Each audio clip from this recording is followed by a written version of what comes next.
I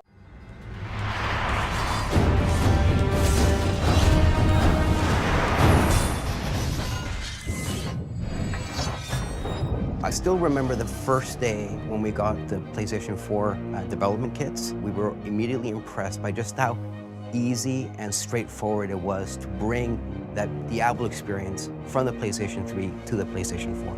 We're all console gamers ourselves, and we literally wanted to re-envision it for the console environment and the console controller. One of the great things about getting our hands on the ps4 for the first time, before anybody else really out there got to play with it, was that Reaper of Souls was a pretty ambitious game on PC. We brought lots of new things, and it was nice because the power of the console really allowed us to translate that experience. I mean, the minute we were able to run the game at 1080p, it took everyone's breath away. Just like, this is how it should have always been played. I think the end result sort of delivers a very beautiful visuals.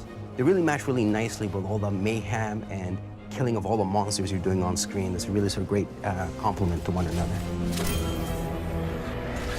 So it was very important for us that the Ultimate Evil Edition was extremely responsive, that the gameplay was going to be fast and furious as it was intended to be. Getting the controls right, I think, was the biggest challenge. Just getting to feel really responsive and also get that kinetic feel of the action, getting the rumble just right. That meant that the DualShock controller had to be able to be as responsive as we hoped for.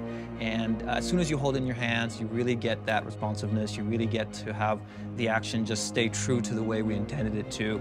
Just from the very first moment of picking it up, the first thing I really noticed is the potential of the trackpad. Right? I really wanted to figure out how we can use it in a way that felt natural, that it felt that it added to the experience. It wasn't necessarily a gimmick. Immediately, the fact that you click on either side of it, we thought that would make great shortcuts. So right click is straight to skills, left click is straight to inventory.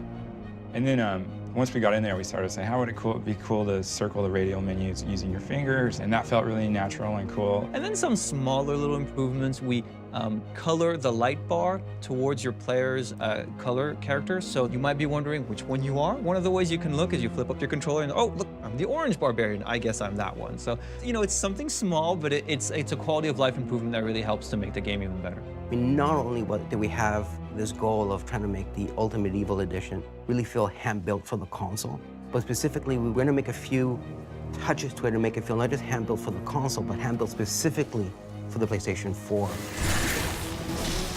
The team had a lot of fun with the PlayStation exclusives this time around. You know, a lot of us have been playing Last of Us and just really enjoying it, and a lot of people are just huge fans of Shadow of the Colossus. So we just kind of went through the iconic PlayStation exclusives, and we kind of settled on those two. Shadow of Colossus, which is a personal favorite of mine, ends up being one of the armor sets that you can actually acquire.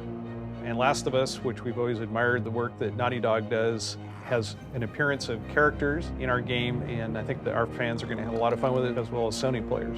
We weren't making a port. What we wanted to make is a handcrafted Diablo experience that felt purposely built for those platforms. And I think with the Ultimate Evil Edition, I think we've really achieved that goal.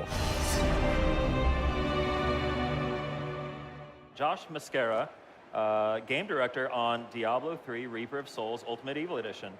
Thanks for joining us, man. Thanks for having me. It's great to be here. Yeah, so the Ultimate Evil Edition... PlayStation